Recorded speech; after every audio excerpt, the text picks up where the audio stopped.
हमारे English speaking course के 15 day में आपका स्वागत है। ये कोर्स आपको बेसिक लेवल से एडवांस लेवल की तरफ लेके जा रहा है और आज हम डिस्कस करने जा रहे हैं present perfect tense. Last video में हमने प्रेजेंट कॉन्टिन्यूस डिस्कस किया था, उसके पहले हमने प्रेजेंट इंडेफिनिट टेंस को डिस्कस किया था। अगर आपने वो वीडियोस नहीं देखी है तो I would highly recommend you to go back and watch those videos. तो आज हमने कौन सा टेंस करना है? Present perfect tense. देखिए टेंस जैसे कि हमने पहले डिस्कस कर लिया है कि टेंस क्या होता है, कुछ टाइम। हम किस टाइम के बारे में बात कर रहे हैं? हम प्रेजेंट के बारे में बात कर रहे हैं, पास्ट या फ्यूचर के बारे में? आज हम प्रेजेंट के बारे में ही डिस्कस कर रहे हैं, बट प्रेजेंट परफेक्ट टेंस। अब प्रेजेंट परफेक्ट टेंस कौन सा होता है? जब कोई काम शायद अभी अभी हुआ है, जैसे कि मैं ये कहूँ कि मैंने खाना खा लिया है। इट मीन्स मैंने खाना खाया है, बट कब खाया है? थोड़ी देर पहले ही खाया होगा।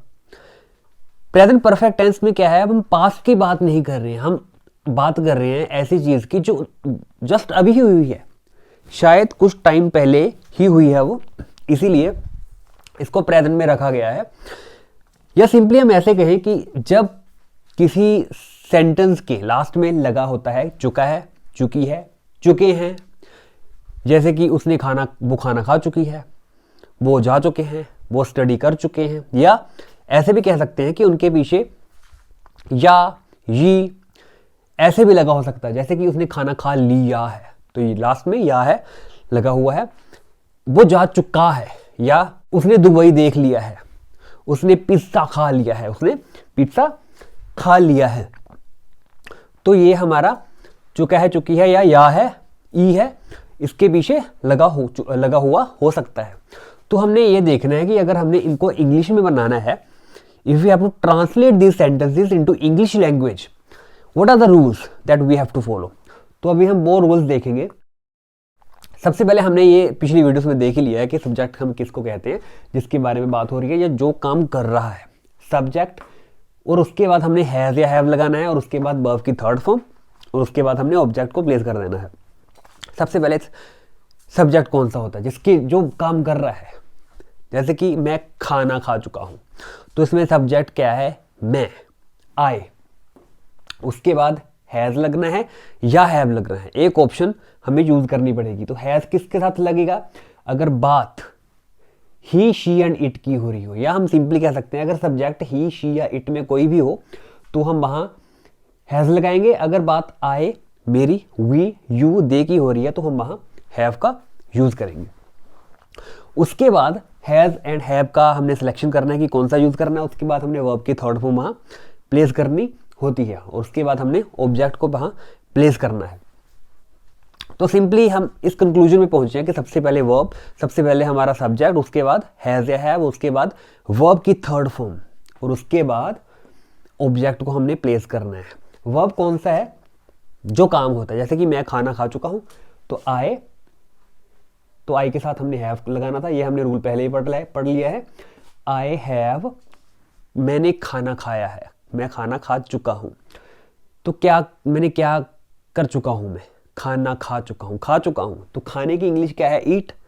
उसकी भी थर्ड फॉर्म ईटन, क्योंकि वर्ब की थर्ड फॉर्म लगेगी तो ईट की थर्ड फॉर्म है ईटन। आई हैव ईटन, किस चीज को खाया गया है? व्हाट हैव आई ईटन, मैंने क्या खाया है? फूड। तो लास्ट में हमने यहां फूड का यूज करना है। तो ऑब्जेक्ट कौन सा है? जिस चीज पे कोई क्रिया हुई है।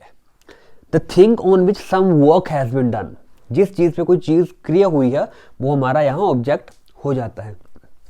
तो हमने यहाँ 3 कंपार्टमेंट्स बनाए हैं। सबसे पहले हम अफर्मेटिव सेंटेंसेस देखेंगे, यानी कि हाँ वाचक, फिर नावाचक यानी कि नेगेटिव, देन इंट्रोगेटिव यानी कि प्रश्नवाचक। तो सबसे पहले अगर मैंने कहना है कि मैं काम कर चुका हूँ, तो सबसे पहले जैसे कि हमने पहले डिस्कस कर लिया है, सबसे पहले हम क्या लगाएंगे? मैं को क्या कहेंगे? आई। उसके बाद आई के साथ लगेगा, आई भी यू दे के साथ हमें पता है कि हैव लगेगा, तो मैं क्या कहूंगा? आई हैव काम कर चुका हूं। कर चुकने को क्या कहते हैं? डू। करने को क्या कहते हैं? डू। इसकी भी थर्ड फॉर्म क्या है? Do, did, done. तो आई हैव डन, मैंने क्या किया है। व्हाट हैव आई डन, क्या किया है मैंने?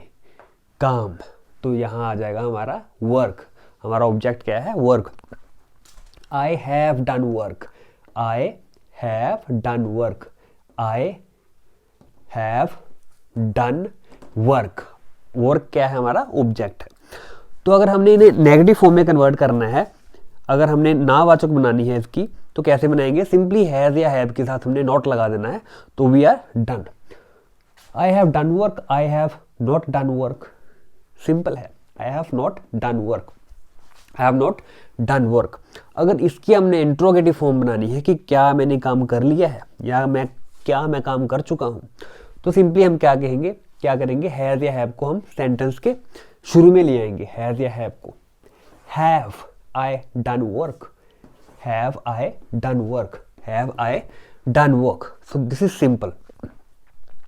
तो सबसे पहले हमने क्या सीखा कि I have done work, negative टेल के लिए हैव या हैज के साथ हमने नॉट लगाना है, तो आई हैव नॉट डन वर्क।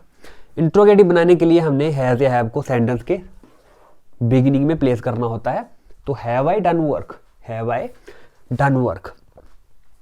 और अगर हमने किसी नेगेटिव का इंट्रोगेटिव बनाना है, अगर हमने ऐसा कहना है कि ये तो हमारे पास सिंपल सेंटेंस है कि क्या मैंने काम कर लिया है या क्या मैं काम कर चुका हूं, have I done work. But अगर मैंने ये पूछना है कि क्या मैंने काम नहीं किया है या क्या मैं काम नहीं कर चुका हूं, तो मैं क्या कहूंगा, सब्जेक्ट के साथ मैंने सिंपली क्या लगाना है, नॉट लगा देना है, have I not done work, क्या मैंने काम नहीं किया है।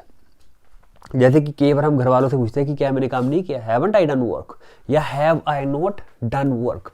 हैवंट का भी यूज कर सकते हैं, हैवंट वो हमारी कॉन्ट्रैक्शंस है। जैसे कि मैं आई हैव के साथ आई हैव डन वर्क कहने के बजाय सिंपल कह सकता हूँ आई हैव डन वर्क। हैव को मैं क्या कहूँगा, वो, आई have done work, he is done work, it's done work. तो यह सारी हमारी क्या है, कॉन्ट्रैक्शंस है। तो आई हैव कहने के बजाय मैं कह सकता हूँ आई व डन वर्क। ही हैज कहने के बजाय मैं कह सकता हूँ हीज। दे हैव की जगह देव। तो ये सारी कॉन्ट्रैक्शंस हम बाद में सीखेंगे, बट इस वीडियो के बाद आप जाकर हमने एक कॉन्ट्रैक्शंस पे, यानी कि किसी सेंटेंस को हम कैसे छोटा कर सकते हैं, उस पर हमने एक वीडियो बना रखी है, अब वो जाकर वहां से देख सकते हैं। तो नेक्स्ट हमारे पास सेंटेंस है, हम खाना खा चुके हैं। तो सबसे पहले हमने आई की एग्जांपल लिया, अब हम वी की एग्जांपल लेंगे, यानी कि हमारी। हम खाना खा चुके हैं, तो वी के साथ हैव लगेगा, तो वी हैव क्या कर चुके हैं, खाना खा चुके हैं। क्रिया कौन सी है, खाना। तो eat, ate, eaten. We have eaten, किसको खा चुके हैं, फूड को, तो we have eaten food. Subject have, verb की थर्ड फॉर्म, देन ऑब्जेक्ट। इसका नेगेटिव बनाना है तो कैसे बनाएंगे, बहुत ही सिंपल है, जैसे पहले डिस्कस कर लिया है, we have not eaten food. Have के साथ हमने सिंपल नेगेटिव बनाने के लिए नॉट प्लेस कर देना है, we have not eaten food. हमने खाना नहीं खाया है, या हम खाना नहीं खा चुके हैं। इसका भी इंट्रोगेटिव बनाने के लिए हम क्या कहेंगे, जैसे कि डिस्कस हमने पहले ही कर लिया है कि हैव एंड हैव को हमने शुरू में लाना होता है, तो हैव वी ईटन फूड। अगर इसका कहना है कि हाँ क्या हमने फूड नहीं खाया है, तो हम क्या कहेंगे, have we not eaten food या haven't we eaten food. Haven't, अगर हमने कॉन्ट्रैक्शन की तरह, अगर हमने कॉन्ट्रैक्शन यूज करनी है, तो हम क्या करेंगे, हैव के साथ हैवंट, तो हम क्या यूज करेंगे, haven't I done work, haven't we eaten food. तो हमने नॉट को छोटा कर दिया है, तो इसीलिए हमने हैव एंड नॉट को इकट्ठा यूज किया है जब हम कॉन्ट्रैक्शन में यूज कर रहे हैं। तो जब हम कॉन्ट्रैक्शन में यूज कर रहे होते हैं कि क्या मैंने काम कर लिया है, तो haven't I done work. But अगर मैंने कॉन्ट्रैक्शन यूज नहीं करनी है, तो मैं कहूंगा have I not done work. मतलब सिंपल आप कॉन्ट्रैक्शन हटा दीजिए। अगर आपको कंफ्यूजन हो रहा है, तो आप सिंपल कहेंगे कि सब्जेक्ट के साथ मैंने नॉट लगा देना है, have I not done work, have we not eaten food. Next हमारा है कि तुमने दुबई विजिट कर लिया है, यानी कि तुम दुबई जा चुके हो। तो यू, उसके साथ हमने क्या लगाना था, हैव। यू हैव, जा चुकना, जाने को क्या कहेंगे, विजिट। तो विजिट की थर्ड फॉर्म विजिटेड। कहाँ जा चुके हो, where have you gone, which place have you visited, this is Dubai. तो you have visited Dubai. Negative बनाने के लिए हैव के साथ नॉट लगा देंगे, you have not visited Dubai, you have not visited Dubai. तो अब आप बताइए कि अगर मैंने ये पूछना कि क्या तुम दुबई जा चुके हो या क्या तुमने दुबई विजिट कर लिया है, इसको बनाने के लिए क्या करेंगे हम, यस, हैव एंड हैव को हम सेंटेंस के बिगिनिंग में ले आएंगे। Have you visited Dubai, have you visited Dubai. वो इंग्लिश पढ़ चुके हैं, वो यानी कि थर्ड पर्सन है और बहुत सारे हैं, तो उनके लिए हम दे का यूज करेंगे, तो दे के साथ हम हैव का ही यूज करेंगे। तो दे हैव क्या कर चुके हैं, स्टडी कर चुके हैं, तो स्टडी की third form they have studied, they have studied. यहां तक क्लियर। उसके बाद हम क्या स्टडी किया है, इंग्लिश, तो दे हैव स्टडीड इंग्लिश, उन्होंने इंग्लिश स्टडी कर ली है। नेगेटिव है they have not studied English, they have not studied English. Have they studied English, क्या उन्होंने इंग्लिश स्टडी कर ली है। नेक्स्ट है, तो अब हम ही शीट के बारे में बात करेंगे। ही यानी कि कोई थर्ड पर्सन है और वो लड़का है, वो लड़का, उसने मूवी देख ली है, उसने मूवी देख ली है। तो ही की बात हो रही है, तो ही शी एंड इट के साथ जैसे कि हमने डिस्कस किया है कि हैज लगेगा, तो ही हैज। अगर हमने कहना कि उसने मूवी देख ली है तो कहेंगे ही हैज। देखने को क्या कहेंगे, वॉच, उसकी भी third form watched, he has watched, क्या देखा है, मूवी। तो सिंपली है कि ही हैज वॉच्ड मूवी। अगर कोई खास मूवी की बात हो रही है तो इसलिए हमने यहाँ द लगाया है, he has watched the movie. The के बारे में आपको नहीं पता है कि द कहाँ यूज होगा, इसके लिए हमने एक अलग से वीडियो बना रखी है, वो आप जाकर देख सकते हैं इस वीडियो को देखने के बाद। He has watched the movie, he has not watched the movie, उसने मूवी नहीं देखी है। ये has he watched the movie, क्या वो मूवी देख चुका है। इसका भी नेगेटिव बनाएंगे, has he not watched the movie. Contraction में यूज करने के लिए हम क्या कहेंगे, he is watched the movie, he apostrophe then S, he is watched the movie, he is not watched the movie. Has he watched the movie, hasn't he watched the movie. ये contraction के साथ हमने use किया है। अगर आपको confusion हो रहा है तो आप दूसरी वीडियो जाकर देख सकते हैं, बट आपको जरूरी नहीं है कि कॉन्ट्रैक्शन यूज करनी ही है, आप सिंपली ऐसे भी कह सकते हैं, he has gone, she has gone, वो लड़की जा चुकी है, वो जा चुकी है। तब सबसे पहले हमने शी का यूज किया है, क्योंकि वो लड़की के लिए हम क्या करेंगे, शी का यूज करेंगे, शी हैज। उसके बाद वो चले गई है, तो गो की थर्ड फॉर्म यूज करेंगे, गॉन, शी हैज गॉन। अब आप ये भी क्वेश्चन पूछ सकते हैं कि इसमें ऑब्जेक्ट कहाँ है। तो जैसे हमने पिछली वीडियोस में भी डिस्कस कर लिया है कि ये जरूरी नहीं है कि किसी सेंटेंस में ऑब्जेक्ट होगा ही होगा। जैसे कि इस सेंटेंस में ऑब्जेक्ट है ही नहीं क्योंकि यहाँ जरूरत ही नहीं है, या यहाँ लग भी नहीं सकता है। तो शी हैज गॉन हमने सिंपली कहा है कि वो जा चुकी है। तो इसका नेगेटिव है शी हैज नॉट गॉन, वो नहीं गई है या वो नहीं जा चुकी है। हैज शी गॉन, क्या वो जा चुकी है, हैज शी गॉन, क्या वो जा चुकी है। अब ये देखिए हम नेक्स्ट करेंगे फोर एंड सिंस का यूज। जैसे हमने ये कहना है कि he has lived there for 10 years, उनको यहाँ रहते हुए 10 साल हो चुके हैं, उनको यहाँ रहते हुए 10 साल हो चुके हैं। तो ही हैज, उसको यहाँ, ही हैज लिव्ड देयर, उसको वहां रहते हुए 10 साल हो चुके हैं। ही हैज लिव्ड देयर, वो वहां रह चुका है कितने सालों के लिए, 10 सालों के लिए वहां रह चुका है। तो हम यहाँ कहेंगे फोर का यूज करेंगे।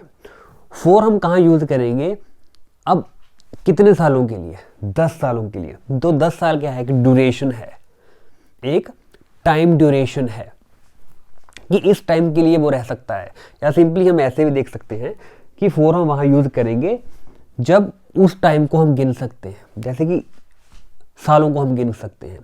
तो ईयर्स के साथ हम फोर लगाएंगे, डेज के साथ, मंथ्स के साथ, एंड सबके साथ हम फोर लगाएंगे। She has not come here since Monday, वो मंडे से नहीं आया है, वो मंडे से नहीं आया है। तो he has not come here, वो यहाँ मंडे से नहीं आया, तो she has not come here for का यूज नहीं करेंगे क्योंकि फ्राइडे को हम गिन नहीं सकते। सिंस अब वहाँ यूज़ करते हैं जब कोई खास पॉइंट ऑफ टाइम हो। तो फ्राइडे क्या है, खास पॉइंट है जो रुका हुआ है। मंडे फ्राइडे क्या है, खास पॉइंट है जो रुका हुआ है, तो वहाँ हम सिंस का यूज़ करेंगे। कोई डेट हो जैसे कि 10 फरवरी से, तो वहाँ हम सिंस का यूज़ करेंगे जहाँ कोई खास पॉइंट हो। नेगेटिव है, she has not come here since Friday, वो फ्राइडे से नहीं आया है। Has she come here since Friday, क्या वो फ्राइडे से यहाँ आ चुका है। Has she come here since Friday, क्या वो फ्राइडे से यहाँ आ चुका है। इसका भी नेगेटिव है कि he has not lived there for 10 years, has he lived there for 10 years. तो हमने आज ये सीखा है कि अगर किसी सेंटेंस के लास्ट में चुका है, चुकी है, चुके हैं, या, ई, ये सारे लगे हैं, तो हम इनकी हम इंग्लिश कैसे बना सकते हैं। सिंपल हमने डिस्कस किया है कि सब्जेक्ट, उसके बाद हम हैज़ हैव का यूज़ करेंगे। किसके साथ हैज़ लगना है, ही शी इट के साथ। आई बी यू दे के साथ हम हैव का यूज़ करेंगे। उसके बाद हम क्या करेंगे, वर्ब की थर्ड फॉर्म यूज़ करनी है। और उसके बाद हमने ऑब्जेक्ट प्लेस कर देना है, then we are done with it. तो ये हमारा प्रेजेंट परफेक्ट टेंस हम ऐसे बना सकते हैं। इसके रिलेटेड कोई भी आपकी क्वेरी हो, you can post your queries below in the comment box.